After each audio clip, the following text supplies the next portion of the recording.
อนบ่ายเรามาร่วมคลายความทุกข์กับวุฒิชาติคุยออกอากาศหน้าไม้ให้ฟังปัญหาสารพันเข้ามาประดังยินดีรับฟังหาทางแก้ไขธรรมโอสถช่วยปลดเปลื้องทุกข์เหมือนเป็นยุกยาจากองค์สัมมาเมตตาให้ไว้เกือบ100%ของคนทั่วไปป่วยเป็นไข้ใจโดยไม่รู้ตัววุฒิชาติคำปันขานรับอาสานำเอาธรรมะรักษาได้ชัวร์ป่วยจิตริษยาโรคเห็นแก่ตัวปัญหาครอบครัวอย่ามัวเกรงใจก่อนบ่ายคลายทุกข์มีทุกวันเสาร์คลื่นทำข้าวหกปัญหาหนักอกหยิบยกสังขารธรรม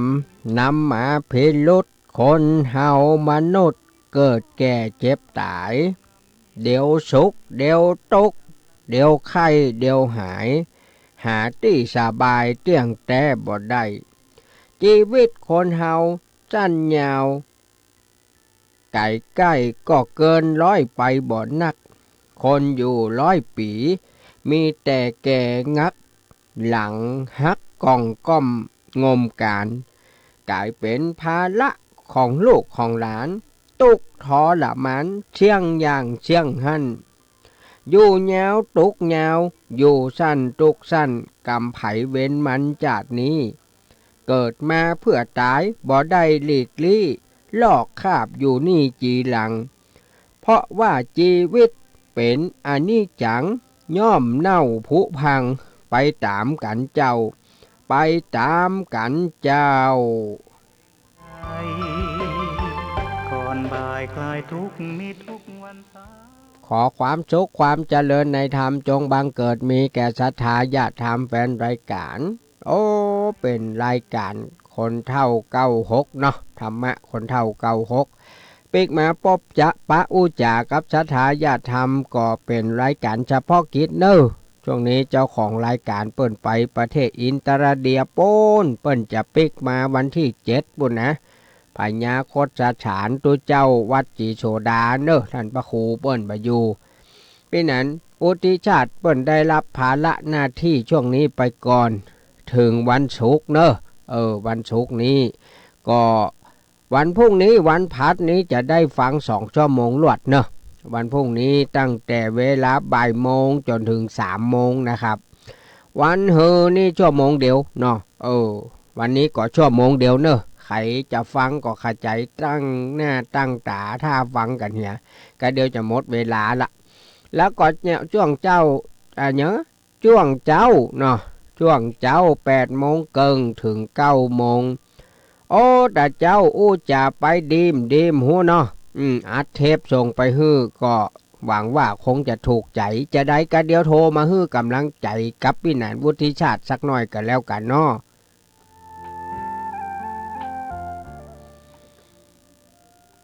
ครับท่านผู้ฟังครับก็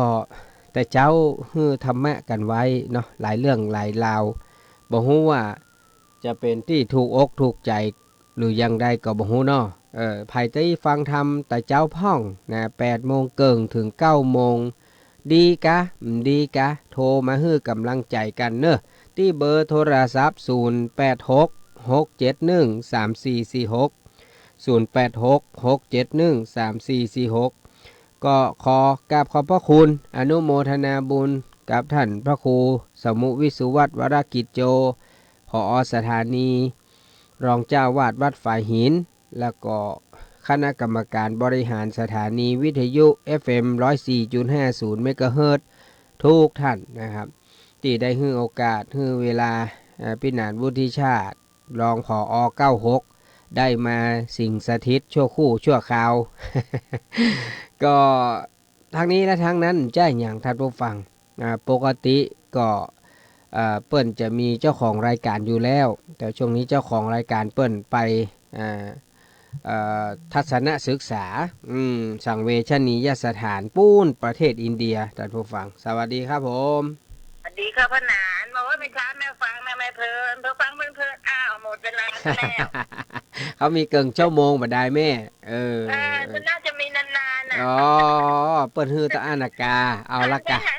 ฟังไปก็หันไปทำนู่นทำนี่ทำอยู่ในห้องอ่ะเนาะอ๋ออยู่ในห้องหันมาอีกทีอ้าวจบซะแล้วครึ่งชั่วโมงบ่ได้แม่ช่วงเจ้าเนอเจ้าสวัสดีครับผมฮัลโหลเอาจะโอ้ก็ว่าบ่าโอ้บ่าเดียวนี่ฮัลโหลย เวลาท่านโทรมาให้อู้ได้เลยนะครับท่านมาต้องไปฟังวิทยุเพราะว่าวิทยุมันจะจ้าไปน้อยหนึ่งเนาะฉะนั้นก็อู้ได้เลยครับผมแค่อยากฟังเสียงท่านผู้ฟังบ่ได้ว่าเปิดฟังกันแต่ก็เวลามันเกินชั่วโมงนะแต่ผมเชื่อว่าสาระแน่นแน่นอน สวัสดีครับผมฮัลโหลฮัลโหลฮัลโหลเจ้าแม่ว่าได้อันยังไม่ได้เข้าไปเจอเอาเจอนะเจ้าอันยังล้อม2 วันเนาะอันยังอ๋อแม่ผมไปฝากไว้ให้ละแม่ไปเอามาได้ก็แล้วแต่แม่เตอะผมไปฝากไว้แล้วเนอะไปฝากให้ละแล้วแต่เนอะไผจะไปเอาเมื่อใดเวลาไหนก็แล้วแต่ท่านผมไปฝากไว้ที่ท่านพระครูที่วัดฝ่ายหินแล้วเนอะตามคำมั่นสัญญานะครับผมสวัสดีครับเจ้าสวัสดีเจ้าแต่เจ้าได้ฟังธรรมก่อได้ฟังจ้ะม่วนก่อบอกกล้องเปิดแต่ว่ายับโอ้ประเทศใหญ่ดีกันเนาะเลยก็เลยฟังตั้งแต่ว่ามาละกะบ่ายโมงก็เปิดเลยอ่ะกะเจ้าละกำแล้วเนาะกะม่วนก่อแต่เจ้าม่วนก่อใจดีเนอะแต่เจ้าม่วนก่อแต่เจ้าอ่ะม่วนจ้ะกะ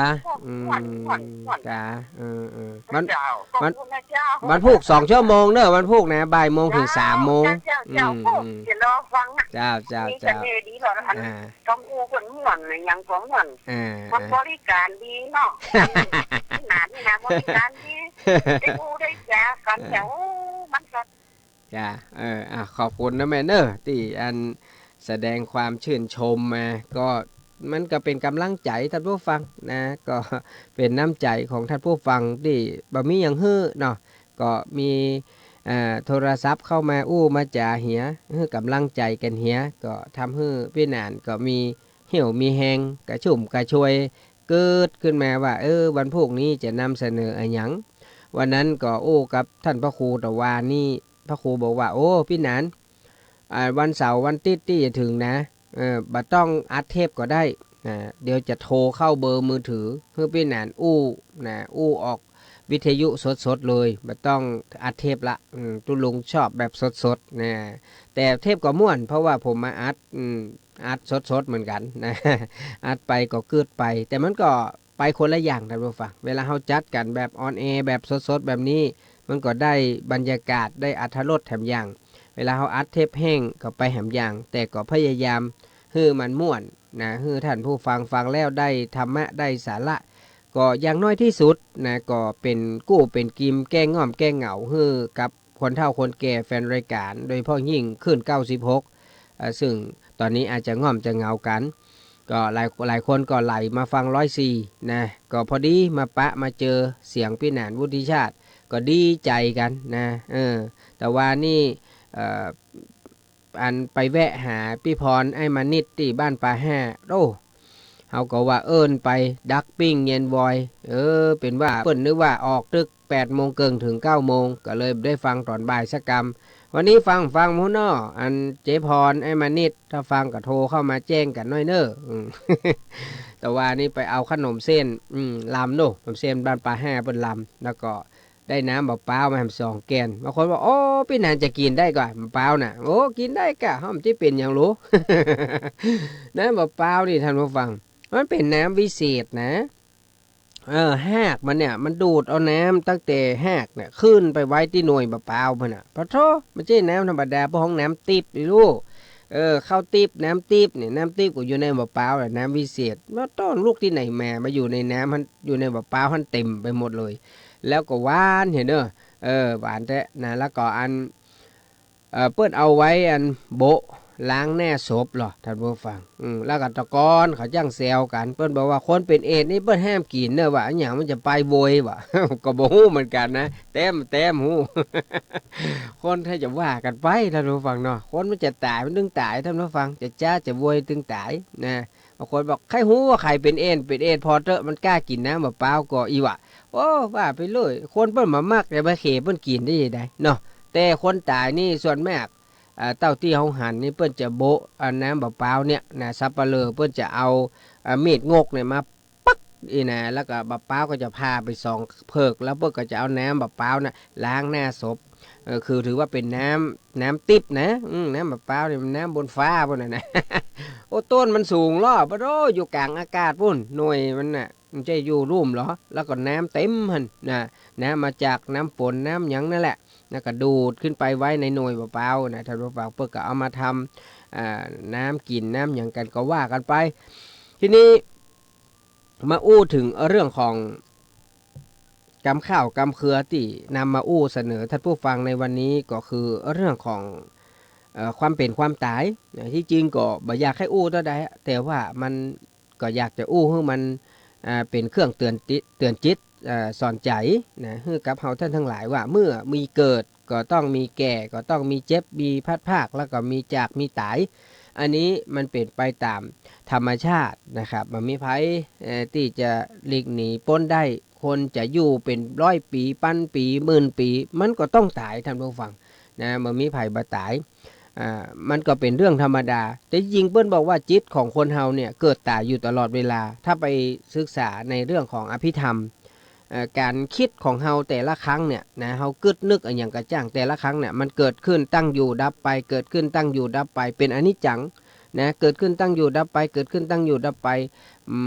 บ่สามารถดำรงอยู่ได้นะนั้นความคิดของเฮาแต่ละครั้งก็เกิดดับเกิดดับเกิดดับฉะนั้นเวลาที่คนเฮาเวลาเฮาคิดบ่ดีช่วงนั้นจิตเฮาก็บ่ดีนะถ้าเฮาคิดดีจิตเฮาก็ดีถ้าเกิดว่าดันนะสุเมเตอร์ความซวยมาเยือนเฮากำลังคิดบ่ดีอยู่แล้วเกิดเฮาไปตายตอนนั้นอันเนี้ยจิตเฮาจะไปที่บ่ดีนะเพราะว่าที่ไปน่ะบ่ใช่ร่างกายเฮาไปนะร่างกายเฮาก็ละคาบสังขารไว้ที่ในเมืองมนุษย์นี่แหละคือเปิ้นเอาไปเผาเอาไปฝังเอาไปทำพิธีนะแต่ว่าสิ่งที่ไปก็คือดวงจิตดวงวิญญาณของเฮานั่นแหละเฮาว่าจิตวิญญาณของเฮานั่นน่ะไปแต่ว่าหัวใจนี่มันใจนะหัวใจนี่มีหน้าที่สูบฉีดเลือดเนี่ยตามภาษาทางแพทย์เพิ่นน่ะแต่ว่าหัวใจนี่มันใจเหมือนกับอันห้องเล่นๆกันน่ะหัวใจไอ้มี4 ห้องไว้ให้น้องจับจองห้องใดก็ได้อันนี้มันใช่ หัวใจมี4 ห้องจะจับจองห้องไหนก็ว่ากันไปแต่พี่นานี่มันว่างละเต็มหมดกู้ห้องนะเต็มหมดอะห้อง1ก็เป็นของแม่ห้องที่2ก็เป็นของพี่ของน้องห้องที่3ก็เป็นของเมียห้องที่4ก็เป็นของลูกของเต้าหมด4 ห้องเต็มหมดเลยปิดประตูล็อกกุญแจใส่อย่างดี เนาะมีละแต่ว่ามีห้องพิเศษนี้เอาไว้ให้ศรัทธาญาติธรรม เป็นรายการเพราะหยังเพราะว่าห้องพิเศษเนี่ยมันเป็นห้องลัดนะก็คือว่าบางคนก็มาในแทรกเข้ามาในห้องที่เป็นห้องป้อห้องแม่เปิดมาในฐานะเป็นป้อเป็นแม่พี่นาลูกบางคนก็แทรกเข้ามาในฐานะที่เป็นญาติพี่น้องนะบางคนก็แทรกเข้ามาในฐานะเป็นลูกเป็นหลานก็ได้แต่อันห้องหนึ่งนั้นแทรกมาได้เด้อในฐานะเ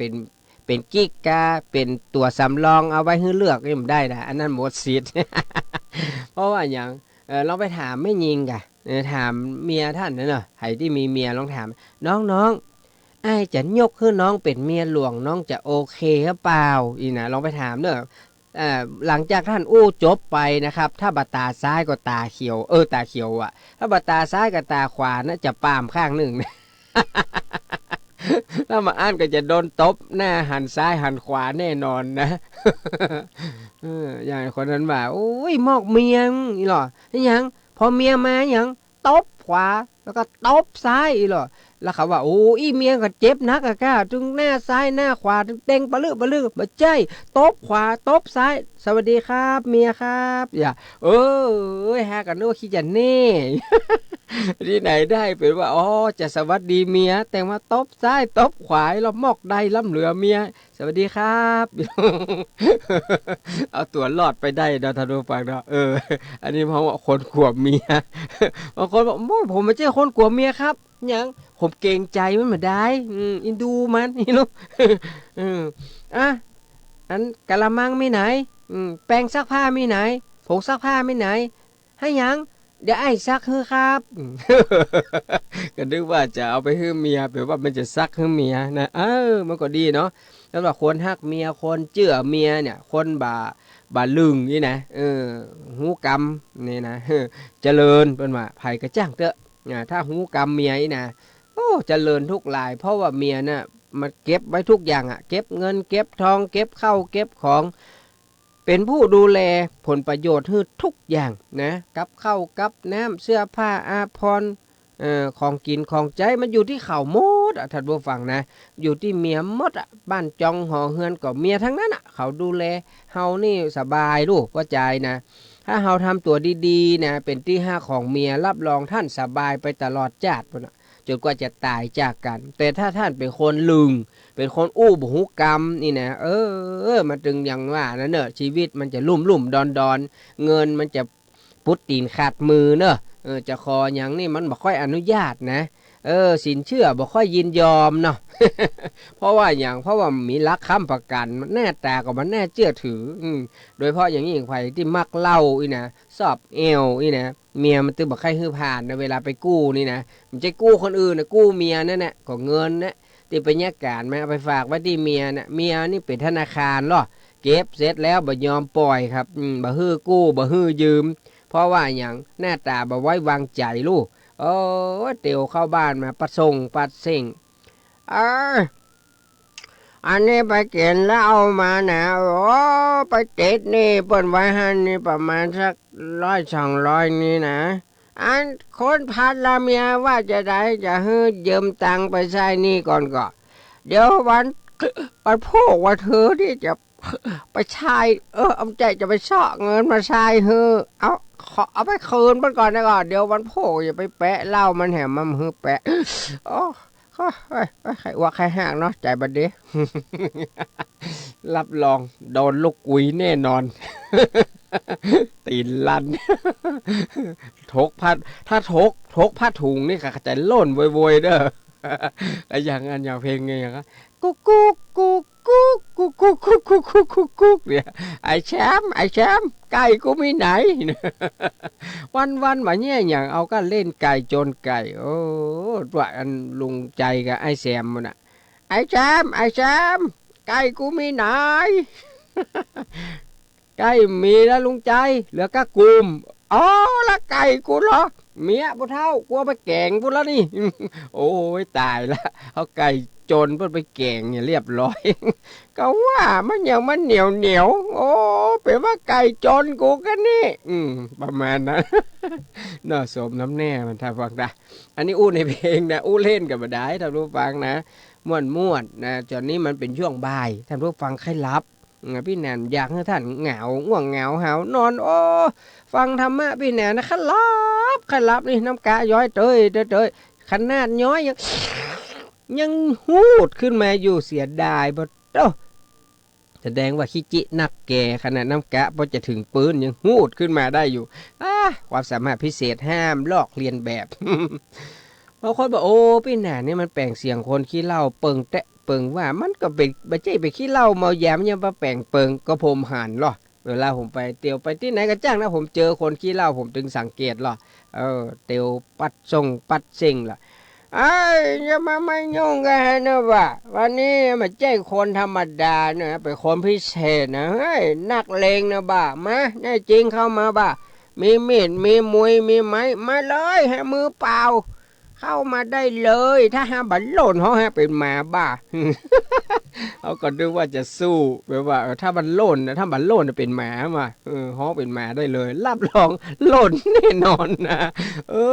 ถ้าดูฟังเคยนี่ เนี่ยคุณสมบัติของคนขี้เหล้ามันก็น่าฮักเนาะน่าฮักเหมือนกันนะเออมันก็ม่วนไปท่านผู้ฟังฉะนั้นชีวิตคนเฮาอ่ะเปิดบอกว่าเฮาก็เกิดขึ้นตั้งอยู่ดับไปนะทุกอย่างท่านผู้ฟังเนอะบอกว่าความสุขบอกว่าความทุกข์นะท่านจะดีใจเสียใจนะอย่างต่างๆเราเนี่ยมันเป็นเรื่องที่บ่สามารถดำรงคงอยู่ได้เพราะมันเป็นอนัตตามันบ่สามารถยืนอยู่ได้ด้วยตัวของมันเองนะมันอยู่ที่ไหน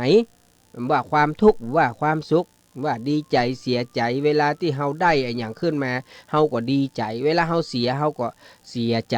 นะว่าได้ก็ดีใจสุขใจเวลาเสียก็เสียใจแล้วก็ทุกข์ใจแม่นบ่ทีนี้สิ่งที่มันทำให้ความทุกข์หรือความสุขเราเนี่ยมันมีระยะเวลาที่บ่เท่ากันเช่นเวลาเฮามีความทุกข์เขาก็บอกโอ้ความทุกข์มันอย่างมาอยู่เมินเวลาเฮามีความสุข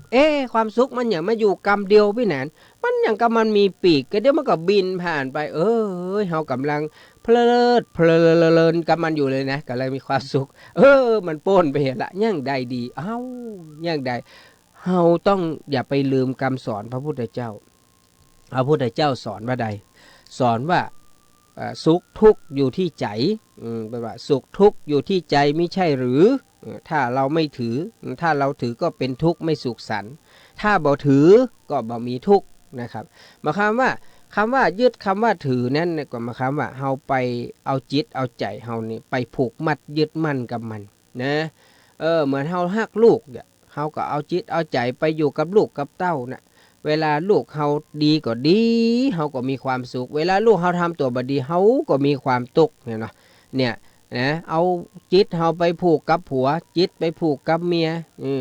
เฮาก็จะไปเป็นทุกข์เป็นสุขกับสิ่งเหล่านั้นหรือกับทรัพย์สินสมบัติเข้าของเฮาเกิดมันเสียหายขึ้นมาเกิดมันเป็นจะใดอย่างหนึ่งขึ้นมาเฮาก็จะกินมาได้อยู่บ่ได้ท่านผู้ฟังเหมือนบางคนสูญเสียอันอย่างไปบางสิ่งบางอย่างมันบ่สามารถที่จะรับได้ใจที่มันดวงน้อยๆจิตที่มันบอบบางเนี่ยมันค้างมันบ่สามารถจะรับแรงปะทะอันอย่างนักได้เหมือนหลายคนเวลาเฮาเจ้ามีญาติธรรมท่านหนึ่งโทรศัพท์กันมาเปิ้นก็แบบเศร้าๆนะเปิ้นว่าเปิ้นเพิ่งจะสูญเสียคนฮักไปเปิ้นก็ยังทำใจบ่ได้เตื้อบัดเดี๋ยวนี้ได้ยินมาพี่นานจะไปอัมพวันนะใครไปนะใครไปขนาดเลยนะเพราะว่าอยากจะไปทำใจนะก็คืออยากจะไปปฏิบัติทำใบพระสวดมนต์ถ้ามีโอกาสก็ได้ไปเนาะเพราะว่าพี่นานก็บอกมันแน่เพราะว่ารถพี่นานนี่ไปแค่30คนนะไปวันที่6ปิกมาวันที่7เฮาบ่ได้ไปนักเพิ่มให้บ่เอาแล้วขี้คร้านไปนักเป็นการดูแลนะเอา30พอดีฉะนั้นหลายคนก็อย่างเงี้ยถ้าผู้ฟังเคยมีแฟนรายการคนหนึ่งนะเปิ้นมีความทุกข์นะทุกข์ที่สุดของเปิ้นทุกข์กับผัวทุกข์กับลูกทุกข์กับหนี้กับสินทุกข์กับปัญหาชีวิตโรคภัยของเปิ้นเฮาก็ว่าไหนลองเล่ามาเหรอใครอยากฟังสักหน่อยว่ามันจะทุกข์อย่างใดล่ำเหลือ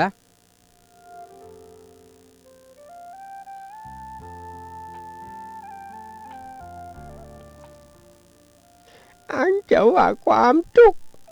มันก็มีนักมีหลายมีผัวมันก็เป็นคนให้คนเดียวไปเอา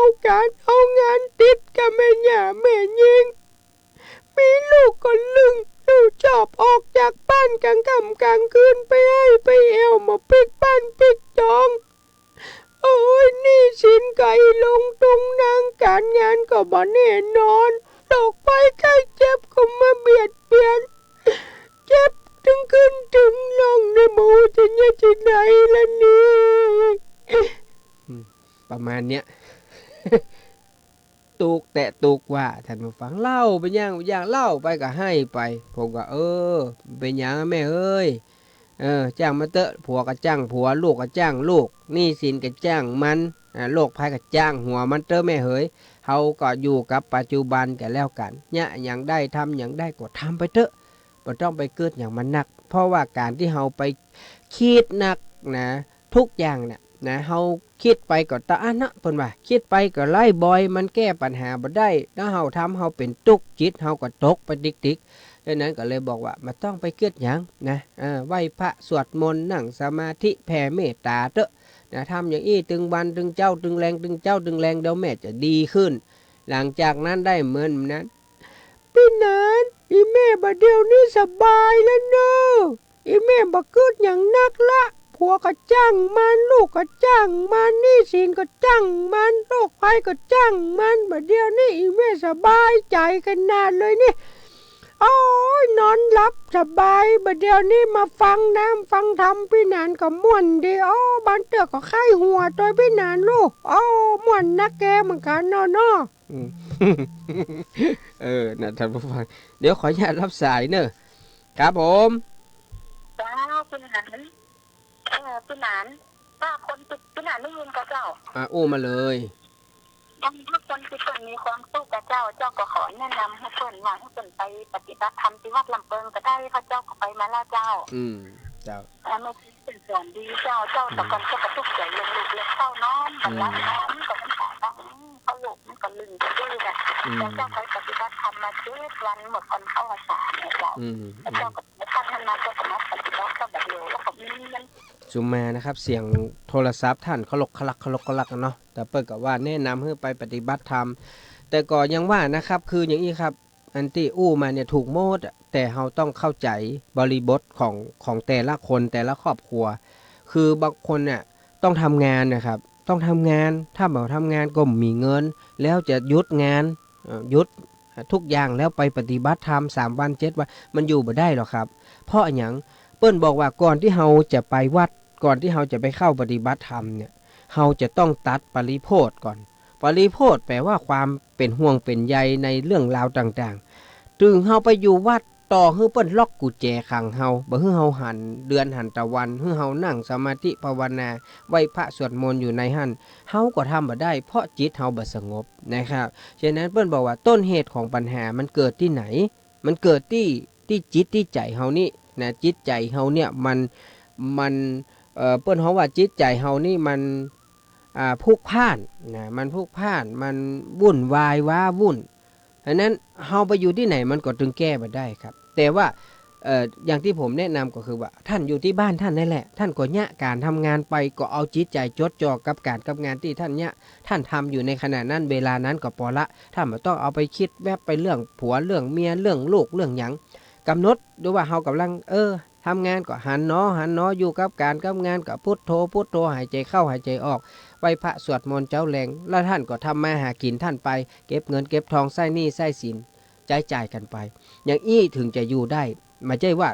หยุดการงานทุกอย่างแล้วไปวัดไปว่าไปปฏิบัติธรรมบางครั้งไปแล้วก็ไม่ได้อย่างซ้ำตุกเหลือเก่าเพราะอย่างปีกมาหนี้สินก็ยังอยู่ภาระหน้าที่ก็เหมือนกับเฮาทิ้งภาระเดี๋ยวคนนั้นก็จะว่าคนนี้โอ้แล้วพออีกคนนั้นเหรอผัวมันก็เพราะขี้เหล้าเมายาลูกก็โปลึงมีปัญหานะหนีละผัวละลูกปุ่นไปอยู่วัดปุ่นกลับกลายเป็นว่าปีกมาซ้ำโดนเปิ้นประนามยามมินแถมอันนี้นี่คือสิ่งที่เป็นความจริงนะครับนี่ถ้าเปิ้นไปได้ดีครับอย่างที่ป้าอย่างที่ปี้ว่านะดีแต่เปิ้นไปบ่ได้เนี่ยอย่างใดเปิ้นต้องอยู่บ้านต้องทำงานเนี่ยต้องรับภาระไปบ่ได้อย่างใดก็คือต้องปฏิบัตินะต้องปฏิบัติอยู่ที่บ้านที่ทำงานแล้วที่สำคัญทุกสิ่งทุกอย่างมันอยู่ที่ใจของเฮานี่ท่านผู้ฟังนะอยู่ที่จิตที่ใจเฮานี่นะจิตใจของเฮาเนี่ยเฮาจะต้องก้อยๆฝึกในการปงในการวางในการที่จะบ่ไปยึดมั่นยึดติดอย่างก้อยๆปล่อยกำน้อยเหมือนกับเฮาโดนเชือกมัดไว้ตึงแขนซ้ายแขนขวาตึงตีนซ้ายตีนขวานะเฮาก็ค่อยๆพยายามขยับนะเพื่อให้เส้นเชือกที่มัดอยู่มันคลายออกแล้วถ้ามันพอคลายได้เฮาก็พยายามพยายามแกะออกทีละปอกแล้วเฮาก็จะมีความเป็นไทยมีความเป็นอิสระนะเฮาบ่ต้องไปตกอยู่ใต้อานัตหรืออำนาจนะของอันหยังกันแล้วแต่คนเฮาเนี่ยบางครั้งเฮาบ่ฮู้ตัวนะเฮาตกอยู่เป็นใต้อานัตนะเป็นทาสของโลภะความละโมบโลภมากตกอยู่ใต้อานัตของโทสะความโกรธความโมโหโทโส ตกอยู่ใต้อำนาจของความหลงโมหะความบ่ฮู้เนื้อฮู้ตัวบ่ฮู้เหนือฮู้ใต้บ่ฮู้ดีฮู้ชั่วบางครั้งเฮาจิฮู้ครับเฮาจิฮู้นะเพราะอะไรอย่างเพราะว่าจิตใจเฮามันวุ่นวายมันจับต้นจนปลายบ่ได้ฉะนั้นเปิ้นบอกว่านั่งนิ่งๆอยู่เฉยๆนั่งคิดใคร่ควรทบทวนดูสิ่งที่ผ่านมาแต่ว่าเป็นจะใดนะเมื่อหลายวันก่อนเมื่อเดือนที่แล้วปีที่แล้วชีวิตเฮามันเป็นไปอย่างใดถึงเฮาต้องมาประสบพบเจอกับเหตุการณ์ในลักษณะแบบนี้ในขณะนี้เวลานี้เฮาคิดไปบางคนนี่เกิดไปให้ไปเฮามันน่าผิดพลาดตรงนั้นตรงนี้เลยอย่างเงี้ยนะเอาทุกอย่างอะครับปัญหาทุกอย่างเนี่ยมันบ่สามารถจะเอาทิ้งไปได้โดยทันทีทันใดหรอกมันต้องค่อยๆปลดค่อยๆเปื้อง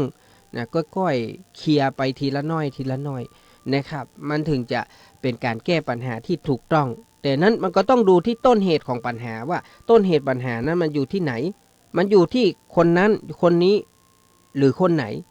หรือว่าอยู่ที่เฮาเนี่ยนะบางคนเนี่ยผมจะบอกให้อย่างสุมาเตอร์ไม่ยิงบางท่านบางคนเนี่ยเป็นคนที่อารมณ์ขึ้นลงเหมือนแน่นอนเป็นคนขี้โคตรขี้เกียจเป็นคนขี้จิเป็นคนขี้โลภอีเนาะเป็นคนขี้หลงไผอู้หยังก็เชื่อไผว่าหยังก็ฟังหมดอ่ะแล้วบ่มีความเป็นตัวของตัวเก่าเพิ่นว่ามันมีชีวิตจิตใจเป็นของตัวเก่ามัวก็ไปฟังคนนั้นคนนี้บ่มีจุดยืนนะทีนี้ก็เอาทุกอย่างมารวมไว้ในตัวเก่านะแล้วก็ทำให้คนที่อยู่โดยก็คือผัวกาลูกกาพี่น้องกาพ่อแม่กาพลอยได้รับผลกระทบไปเกิดความวุ่นวายเอาไปมาบางคนกลายเป็นโรคจิตวิปลาสไปก็มีนะเพราะว่าปัญหาหลายๆปัญหาที่เอามารวมกันนะแล้วเราหาทางออกแก้ไขบ่ได้แล้วทำให้เราเป็นตุกข์นะครับท้ายที่สุดก็กลายเป็นคนวิกลจริตกลายเป็นคนโรคจิตอ่อนๆกลายเป็นคนที่บางคนก็นิ่งไปเลยบ่อู้บ่จาดักจื้อกื้อบางคนก็กลายเป็นคนจมบุ้มปั๊มอย่างบ่ฮู้บ่ฮู้เรื่องนะเป็นผีบ้าผีบิดไปเหี้ยนะก็มีนะครับมีกระทั่งคนที่ฆ่าตัวตายก็อย่างเงี้ยท่านผู้ฟังเพราะว่ามันมีปัญหารุมเร้ามาหลายสิ่งหลายอย่างก็เลยทำให้หาทางออกคือกับตัวเก่าบ่ได้ฉะนั้นธรรมะนี่แหละนะธรรมะคือโอสถขนานเอกและขนานเดียวที่จะสามารถทำให้เราท่านทั้งหลายหลุดพ้นจากกองทุกข์ทั้งหลายทั้งปวงได้นั่นก็คือคำสอนของพระพุทธเจ้าของเฮาคำสอนในทางพระศาสนาของเฮานี่เปิ้นสอนให้เฮาเนี่ยหยังทำหยังสอนให้เฮาเรียนรู้ศึกษาและเข้าใจชีวิตก็คือฮู้ว่าทุกสิ่งทุกอย่างที่เกิดขึ้นมานั้นมันบ่ได้เกิดขึ้นมาโดยบังเอิญมันบ่ได้เกิดขึ้นมาโดยลอยๆทุกสิ่งทุกอย่างมันมีเหตุมีผลเหมือนคนบ่สบายลองถามแหละคุณหมอจะถามว่าคุณไม่สบายคุณเป็นอะไรมาผมเป็นไข้ครับผมเป็นหวัดคัดจมูกน้ำมูกย้อยน้ำกะไหลครับแล้วคุณไปทำอะไรมาแต่ว่านี่ผมไปตากแดดมาครับเหรอแล้วตากแดดแล้วทำอะไรอีกพอเมื่อค่ำมาผมโดนฝนไปหน่อยนึงครับแล้วผมถ้าจะบ่ได้สระผมครับผมเจ็ดหัวมันหนาวครับผมก็เลยอาบน้ำบ่ได้ครับบ่ได้สระผมกะว่าวันนี้จะสระเป็นว่าน้ำมูกน้ำกะมันย้อยครับก็เลยมาหาหมอก็เลยหูว่าที่แท้ก็คือว่าโดนแดดนะแล้วมันร้อนมันอย่างเนาะอบอ้าวแล้วก็ไปโดนฝนแถมก็เลยทำให้เป็นไข้เป็นหวัดบ่สบายน้ำมูกย้อยน้ำกะไหลเตยอันนี้เป็นผีบ้าแล้วนี่ มาบ่ครบกะเนี่ยประมาณเนี้ยนะครับคือเฮาไปสังเกตไปเด้อถ้าท่านใครหูเราไปถามหมอนี่ที่จริงเก่งนะหมอเนี่ยเก่งนะเวลาเฮาไปอย่างเพื่อจะถามถือว่าเฮาขาโดไปเนาะคุณไปทำอะไรมาขาคุณถึงกระเพกแบบนี้แต่ว่าผมเตียวไปครับแล้วก็มันมีหมาล่นตัดหน้าผมตกใจแล้วตีนดีดมันที่นี่มันถ้าจะผิดทางผิดทางไปหน่อยครับขาผมก็เลยก้นเนี่ยประเด็นนี้มันเจ็บประเด็นคุณหมอเอ็นสะตกหรอเอ็นเข่งเดี๋ยวหมอจัดยาให้นะคลายเส้นไปกิน หายครับนะเห็นไหม หมอเนี่ยที่จริงเนี่ยแก้ปัญหาได้จัดเก่งแต่ว่าหมอยังเข้าบ่ถึงธรรมของพุทธเจ้าบ่ได้ถ้าเปิดเข้าถึงธรรมพุทธเจ้านี่ลุดเปาะเลยนะเนาะได้ดวงตาหันธรรมด้วยนะเพราะเวลาเราเป็นอย่างเขาไปหาหมอจะต้องถามอาการของเขาแล้วถามที่มาที่ไปของโรคว่ามันมาได้ยังไงนี่ก็ครับอย่างนี้แต่คนทั่วไปเขาเนี่ยเขาบอกก็เกิดถึงเนี่ยเวลาเกิดอย่างขึ้นเขาบอกเกิดว่าเขาบอกเกิดย้อนไปว่าให้อย่างต้องเป็นอย่างนี้เช่นผัวเมียพิษกันพิษเรื่องอย่างก็นี่กับพิษเรื่องอันเจ้าหนี้เปิ้นมาทวงเนี่ยมาได้ส่งเงินเปิ้นนี่อย่างเอาก็อย่างก็สู้เอาตังไปกินเหล้าโอ้ไปว่าอันข้าไปเอาไปกินเหล้าจนหมดจนเสี่ยงไม่ได้ข้าก็แบ่งให้สูเนี่ยมาเอาเงินไปพรเปิ้นโอ้ก็ข้าก็ต้องใจรู้ใจหันใจนี่รู้เนี่ยไล่ไปไล่มาเป็นว่าเมียไปถูกใจเครื่องสำอางก็เลยแบ่งไปซื้อเครื่องสำอางก็ลืมไปไม่ได้ไปส่งนี่เปิ้นก็เลยมาทวงก็ไปโต้ถ้าว่าเป็นตาผัวไปกินเหล้าเนี่ยไหมโต้เปิ้นก็บ่พอตัวนี่เอาไปแม่กับตึงผัวตึงเมียนั่นแหละแล้วก็มาพีถัวกันตะปุดตาเมนมันมาเกิดมันมาเกิดย้อนกลับไปว่ามันก่อนที่มันจะเกิดปัญหาขึ้นมาเนี่ยมันมาได้อย่างไรมันมาได้อย่างไรท่านผู้ฟังอันนี้เป็นข้อคิดนะฝากท่านผู้ฟังทีนี้ย้อนมานี่เดี๋ยวเวลามันจะบ่พอนะเหลือประมาณสัก20 นาทีชีวิตคนเฮาเปิ้นว่าสั้นหรือแยวนะมันก็บ่เกิน100นะครับถ้าคนที่เกิน100ก็มีบ่กี่คนนะครับแต่เปิ้นบอกว่ายิ่งอยู่เมินก็ยิ่งตุกเมินอยู่บ่เมินก็ตุกบ่เมินคำว่าตุกในที่นี้ก็คือตุกในสภาวะคาบความเป็นมนุษย์ต่ออันนะแต่ความตุกจะสั้นหรือจะยาวนั้นมันไปวัดกันที่กรรมที่เวรปุ่นเนอะกรรมภัยนัก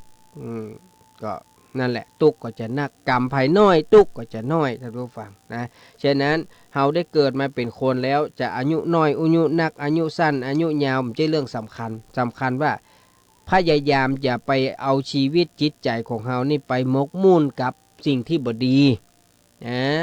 ความคิดที่บ่ดีกรรมอู้ที่บ่ดีการกระทำที่บ่ดีเนี่ยพยาบาทเบียดเบียนจองลั่งจองผ่านเอาเปรียบเปิ้นเนี่ยพยายามให้อยู่ให้ไกลอย่าไปใกล้สิ่งเหล่านี้เพราะว่ามีชีวิตอยู่แนวมอกใดเฮาก็สร้างกรรมทำเวรนักมอกอันมันก็ฉะนั้นสำคัญเลยว่าอย่าไปอยู่เพื่อสร้างกรรมทำสิ่งที่บ่ดีต้องพยายามอยู่เพื่อที่จะลดกรรมลดเวรยิ่งอยู่เมินก็ลดได้นักลดกรรมมี2อย่างกรรมภายนอกกับกรรมภายในกรรมภายนอกก็คือสิ่งที่เรากำลังทำอยู่ทุกวันเนี่ยนะเกิดกาอู้กาทำกาบดีอย่างเงี้ยอันนี้คือกรรมภายนอกกรรมภายในก็คือโลภะโทสะโมหะที่มันอยู่ในใจต้องพยายามขจัดมันออกมานะขจัดมันออกมาทีละเล็กทีละน้อยหมายความว่านอกก็สกัดกั้นในก็พยายามเคลียร์ออกนะเพื่อมันไปพร้อมกัน2ทางเฮาจะได้แต่สิ่งที่ดีๆยิ่งเฮาอยู่เมินมากใดเฮายิ่งสลัดเฮายิ่งกำจัดมันได้นักมากใดเฮาก็ได้เปรียบมากอันเพราะชาติต่อไปเนี่ยกรรมเวรที่มันอยู่มันก็จะลดลงไปเรื่อยๆกรรมไม่บ่สร้างกรรมเก่าก็เคลียร์ขว้างเคลียร์ทิ้งนะท่านผู้ฟังอันนี้สำคัญนะเหมือนเฮาเป็นหนี้เฮาเป็นหนี้ที่คนเป็นหนี้ล้นพ้นตัวต้องถูกเปิ้นฟ้องล้มละลายนี่เพราะอย่างเพราะว่าหนี้มันหนักกว่าความสามารถที่เฮาจะสร้างได้เฮาหาเงินได้เงินเดือนละ10,000เฮาเป็นหนี้เป็นล้านเนี่ยเขาจะเอาที่ไหนมาใช้เจ้าหนี้เปิ้นมาตวยเอาถึงวันก็มีฮื้อก็เลยจังยอมฮื้อเปิ้นฟ้องล้มละลายกลายเป็นคนสิ้นเนื้อประดาตัวนะต้น5 ปีก็นะถ้าล้มละลายเนี่ยกว่าท่านจะปีกขึ้นมาทำมาหากินอื่นๆได้แหมนี่นะฉะนั้นไม่ใช่ง่ายๆฉะนั้นก่อนที่มันจะไปถึงจุดที่จะต้องล้มละลายเฮาจะเนี่ยใดเฮาก็คือต้อง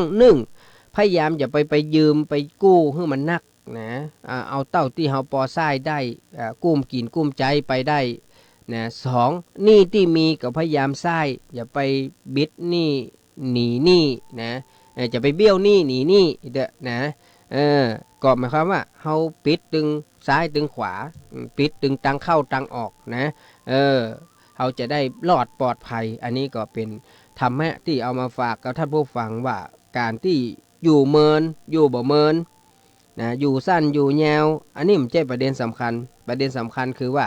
อยู่นักอยู่น้อยก็ขอให้เฮาได้อยู่เพื่อทำคุณงามความดีกันแล้วกันถ้าเฮาอยู่ทำความดีนะอยู่เมินก็ยิ่งได้เปรียบนะ อยู่บ่เมินก็บ่เป็นหยังนะก็ถือว่าเฮาได้ทำดีที่สุดแล้วเท่าที่เฮาสามารถเนี่ยได้ทำได้อันนี้ก็ฝากเป็นข้อคิดกับพ่อแม่พี่น้องท่านผู้ฟังเพราะชีวิตคนเฮามันเป็นอนิจจังบ่เที่ยงมันเป็นทุกข์นะมันเป็นอนัตตามันใช่ตัวใช่ตนเฮาสามารถบังคับบัญชามันให้เป็นไปจะอันจะอีได้เฮาฮื้อแก่ได้ก็บ่ฮื้อเจ็บบ่ฮื้อป่วยบ่ฮื้อตายได้ก็มันได้นะเฮาห้ามยังบ่ได้สักอย่างอ่ะนะมันต้องไปว่าห้ามคนอื่นน่ะห้ามตัวเก่ายังบ่ได้เลยนะแล้วเราอย่าไปเอาอันอย่างไปอำนาจอันอย่างไปช่วยไปห้ามคนอื่นได้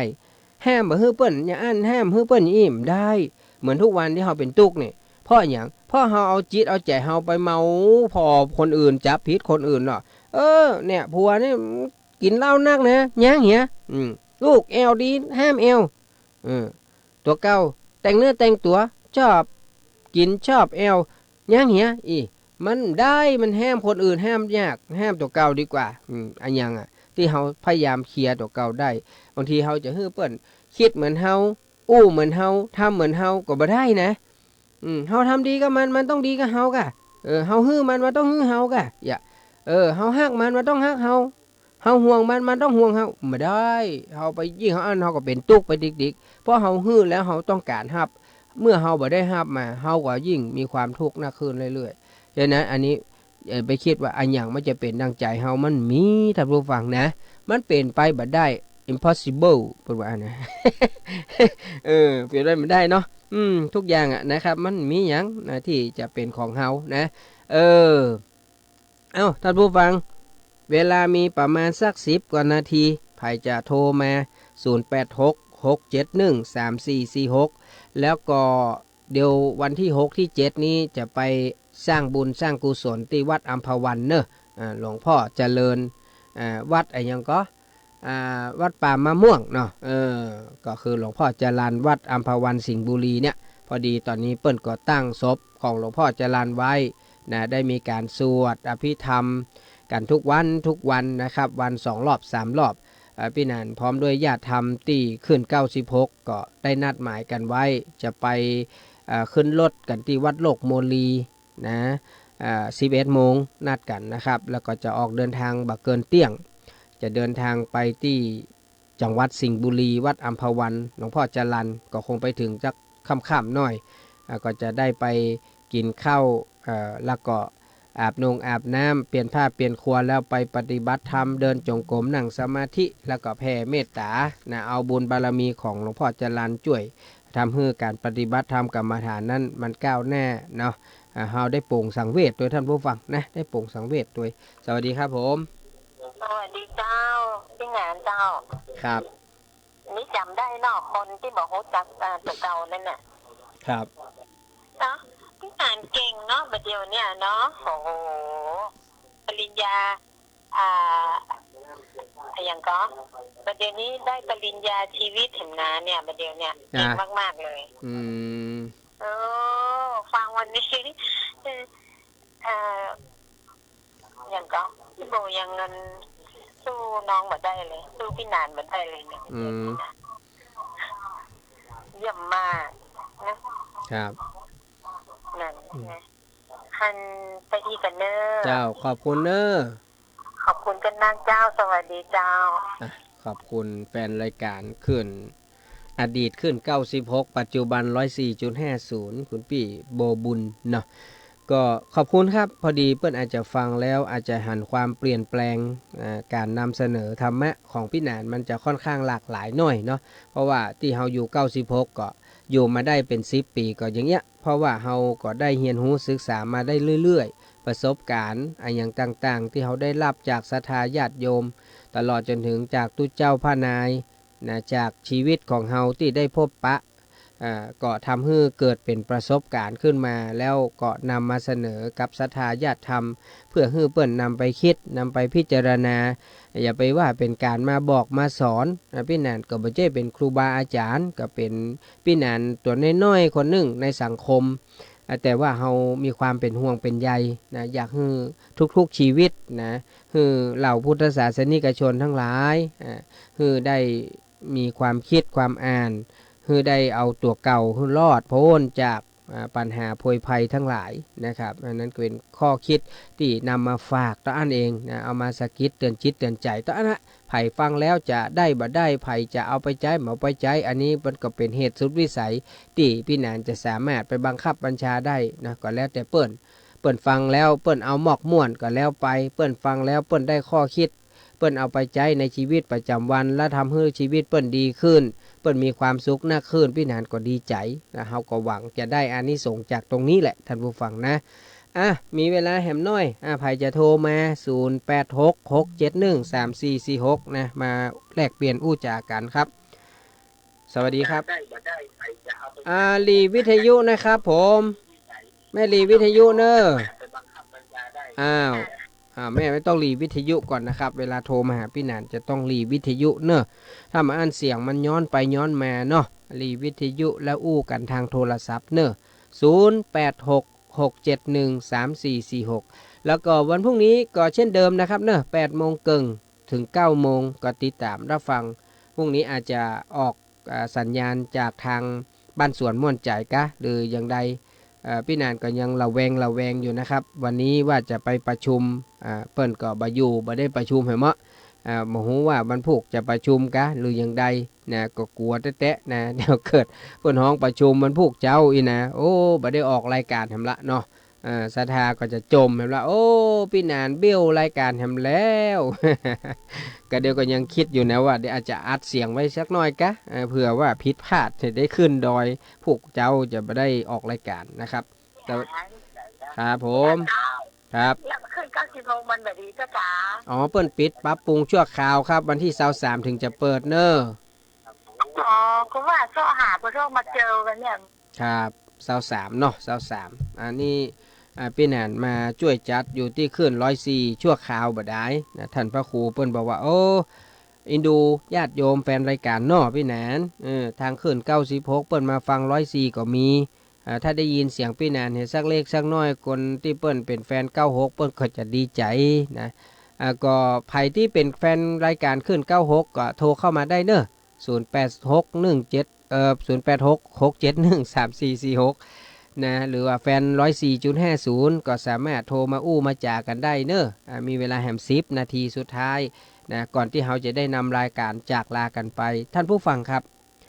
เราหันคนเป็นคนตายคนเจ็บคนป่วยกันนักช่วงนี้เนาะเราก็เลยมาป่งสังเวชนะว่าเนี่ยชีวิตคนเฮามันเอาแน่เอานอนบ่ได้เนาะมีศรัทธาญาติธรรมท่านหนึ่งเปิ้นบอกว่าตั้งแต่เปิ้นได้มาฟังน้ำฟังธรรมตั้งสถานีวิทยุหลายๆขึ้นโดยเฉพาะยิ่งขึ้น96ก็ดีขึ้น 104.50 ขึ้นนั่นขึ้นนี่เนี่ยเปิ้นเริ่มหูตาสว่างแจ่มแจ้งขึ้นแล้วเปิ้นก็ได้ไปปฏิบัติธรรมตามที่ครูบาอาจารย์แต่ละที่แต่ละทางได้สอนได้สั่ง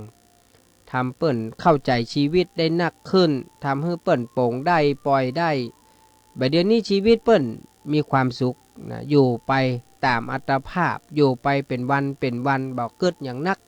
ตั้งอดีตที่ผ่านมาก็จังมันเตอะมันผ่านไปแล้วก็ผ่านไปอนาคตมันยังมาบ่ถึงก็บ่ต้องไปเกิดถึงมันเกิดถึงแค่ปัจจุบันก็พอละเปิ้นก็คิดอย่างเงี้ยแล้วเปิ้นก็อยู่ใจชีวิตไปเรื่อยไปเป็นวันเนี่ยการทำงานไปกินอยู่รับนอนกันไปอย่างเงี้ยก็ทำให้ชีวิตดีขึ้นทำให้มีความสุขนักขึ้นความสุขนักขึ้นนั่นก็หมายความว่าความทุกข์น้อยลงท่านผู้ฟังนะจริงๆในโลกนี้เปิ้นบอกว่าความสุขที่แท้จริงนั้นมันบ่มีนะความสุขที่แท้จริงนั้นก็คือเปิ้นว่าความสุขอันเกิดจากการที่จิตเฮาสงบนั่นเป็นความสุขนะแต่ความสุขที่เป็นนิรันดรนั่นก็คือความสุขที่เฮาได้เข้าถึงพระนิพพานนะเพราะว่านิพพานังปรมังสุขังนิพพานเนี่ยเป็นบรมสุขอย่างยิ่งฉะนั้นตราบใดที่เฮายังบ่เข้าถึงนิพพานเนี่ยเฮายังบ่เข้าถึงฝั่งตรงนี้เฮาก็ยังมีความทุกข์อยู่ท่านผู้ฟังนะจะนักจะน้อยก็ตึงมีอยู่สวัสดีครับสวัสดีครับผมครับผมว่าใดครับก็อันเดี๋ยวนี้ออกอากาศไหนก็ครับว่าใดครับอู้มาเลยเสียงมันเหมือนกันจ้ะอันพูดถึงเรื่องอันเนี้ยธรรมะธรรมโม มันฟังก็ม่วนที่แท้แต่คนปล่อยตามที่ได้ไปอู้เขาได้เขาเป็นมองทุกเจ้าบนอันนี้นะไปเดี๋ยวเนี่ยทุกเจ้ามันปฏิบัติบอกใครดีสอนเป็นแท้อย่างเดียวเจนี่ก็เดือดร้อนกันเขาจ้างออกคลิปเอาเครื่องแบบอย่างนั้นโอ้อ๋อมันเป็นเรื่องส่วนตัวมันเป็นเรื่องส่วนตัวครับเขาจะไปเอามารวมกันไม่ได้หรอกมันเป็นเรื่องของคนบางคนเท่านั้นเองน่าเนี่ยเขาว่านะเขาจะไปเหมารวมมาได้เขาโมบีเขาอู้กันนี่มันจะเสียผ้าพุทธตั้งเจ้าเขาไปใหญ่มันเป็นยังมันเป็นยังครับมันเป็นเรื่องเฉพาะตัวครับเนาะถ้าคนที่เปิ้นมีใจเป็นกลางใจเป็นธรรมเนี่ยใจเปิ้นสว่างเนี่ยเปิ้นจะหันครับเปิ้นจะหันความจริงเนาะแก้กันครับมันเรื่องเฉพาะตัวหรือยังมาเดียวนี่ยังตั้งอันพระสงฆ์องค์เจ้าตั้งจันบนจันเนี่ยว่ามันก็เดือดร้อนบึ้ดก็อย่างใดออกข่าวทุกวันนี้ผมก็งงเหมือนกันหรอกมันต้องไปคิดครับเพราะมันเป็นประโยชน์กับเฮามันต้องไปคิดมันมาเกี่ยวกับเฮาสุแมนเนาะครับผมครับมันมาเป็นประโยชน์กับเฮาต้องไปคิดนะครับมันบอกว่าบางสิ่งบางอย่างที่มันบัดสมควรไปสนใจฮื้อความสำคัญเฮาผมต้องไปคิดนะครับนะมันไม่ใช่เรื่องของเฮาอีกเด้อนะมันเป็นเรื่องปัจเจกกับบุคคลนะท่านผู้ฟังเนาะไผจะดีไผจะชั่วก็จังมันเป็นเรื่องของคนอื่นนะเฮาต้องพยายามตรวจสอบตัวเฮาก็พอละนะว่าเฮาเนี่ยดีมอกใดนะเฮาเนี่ยคิดดีอู้ดีทำดีอยู่ก่อนะเฮาไม่ต้องไปสนใจตุพระสามเณรคนเจ้าบ้านคนนั้นคนนี้เฮาไม่ต้องไปสนใจส่วนที่มันอยู่นอกตัวเฮาพยายามสนใจกับตัวเฮาผมถึงบอกว่าการพ่อยังก็แล้วแต่คนทุกวันเนี่ยฟังหูไหนก็เชื่อไปหมดหูซ้ายก็เชื่อหูขวาก็เชื่อหันด้วยตาบ่ได้ก็บ่ได้หูแต่ละก็เชื่อเปิ้นว่าอย่างอี้ก็เชื่อเปิ้นเขียนมาอย่างอี้เปิ้นออกข่าวอีเชื่อหมดเดี๋ยวนี้จะอยู่อย่างใดคนเฮาสมัยบัดเดียวเปิ้นว่าโลกโซเชียลเนี่ยมันเป็นโลกที่ความจริงมีหมันนักแต่ความหลอกลวงมันมีนักนะท่านผู้ฟังนะเฮาไปพอเถอะบางคนเปิ้นเจ็บเปิ้นป่วยอยู่โรงพยาบาลยังมาตายเด้อแพ้ข่าวหาว่าเปิ้นตายเนี่ยนะขนาดตุพระก็ยังโดนนะว่าหาว่าเปิ้นตายละอีว่าโอ้เนี่ยมันมีทั้งนั้นนะฮะโลกโซเชียลโลกทั้งหลายเหล่านี้เป็นโลกที่เปิ้นว่าไข่ยิ่งไปติดไปยึดกับสื่อต่างๆเหล่านี้นักล้ำไปนี่นะเสพจนเฮาบ่เป็นตัวของตัวเก่าไผว่าได้เฮาก็เชื่อหมดเฮามาใจสติใจปัญญาของเฮาพิจารณาคนอย่างนี้เปิ้นเฮาว่าเป็นคนที่มีโมหะนะโมหะก็คือมีความหลงลงไปตั้งซ้ายลงไปตั้งขวาเปิ้นว่าจะได้ก็เอาเปิ้นว่าเฮาบ่มีจุดยืนเป็นของตัวเก่าอันนี้บ่ดีนะบ่ดีก็คือว่ามันบ่ดีกับเฮานี่แหละจะทำให้เฮาเนี่ยเป๋ไปเป๋มานะขึ้นห้วยลงดอยเนี่ยไปไหนบ่ได้ไหนสักอย่างฉะนั้นต้องฝากแฟนๆรายการญาติธรรมขึ้นธรรมะทุกท่านเฮาจะได้ยินได้ฟังอันหยังก็จ้างเฮาต้องใจจิตใจของเฮาเปิ้นว่าใจโยนิโสมนสิการมันตริตรองพิจารณาด้วยเหตุด้วยผลด้วยสติด้วยปัญญาจะไปเชื่ออันอย่างง่ายเมื่อสมัยก่อนว่าฟังหูไว้หูเปิ้นว่า10ตาว่า10นะ10ปากว่าบ่เต้าตาหัน10ตาหันบ่เต้ามือยุบมือคำอันนั้นแน่นอนล่ะไม่ได้ตึงยุบตึงกำอ๋ออันนี้มันเป็นขี้โลนี้อย่างประมาณเนี้ยนะเนี่ยนะอย่างก็อย่างก็มีเวลาหน่อยอย่างก็นอนนะกะสมัยเตอะนอนมันอยู่ในกล่องมูดเนาะเปื่อนไปเป็นเทวดาก็ลงมาจวนเปื่อนนอนว่าเนี่ยเปื่อนนอนเฮาจะจวนเปื่อนนอนไปแอวบนสวรรค์ชั้นฟ้าเปื่อนนอนจะไปก็หาอีหรอเปื่อนนอนว่าโอ้มันเป็นจะได้บนพุ่นโอ้มันม่วนบนงดมันงามมีมานชั้นฟ้าปะโตหอมตลบอบอวนมันม่วนขนาดลากจะกินจะยังได้โอ้ยขยากกินก็นึกเอานึกแล้วก็ถึงกินได้อิ่มได้โอ้เฮาบ่เอาเปื้อนเทวดาเฮ้ยเฮาอยู่ที่นี่เฮานอนอยู่กับมันนี่เฮาขยากกินตอนไหนเฮาก็ได้กินบัดนี้กิ้งไปกิ้งมานอนอวบนอนเมิบอยู่นี่แล้วเฮาได้ลิ้มรสด้วยนะว่าเธอรสชาติอ อร่อยแท้ๆเลยอีโน่ เอาไปเปิ้นเทวดาปิกไปเด้อเขาจะอยู่ที่นี่ละอีก็เหมือนเดียวกันนะท่านผู้ฟังหนอนนะหนอนอยู่ในมูดมันบอกว่ามันอยู่ดีสบายมันใครกินตอนไหนมันก็กินมันว่าเฮาไปไหนสักทีละนี่มันเหมือนคนบางคนมันเขาจมอยู่ในความคิดที่ผิดจมในมิจฉาทิฏฐิที่เห็นบ่ถูกต้องตามทำนองคองธรรมนะคะเฮาคิดว่าเฮาคิดเห็นถูกต้องแล้วเฮาคิดว่าเฮานี่เป็นคนดีที่สุดแล้วแต่บางครั้งคนเฮาทุกคนดีที่สุดบ่มีในโลกท่านผู้ฟังนอกจากพระพุทธเจ้าแต่ว่า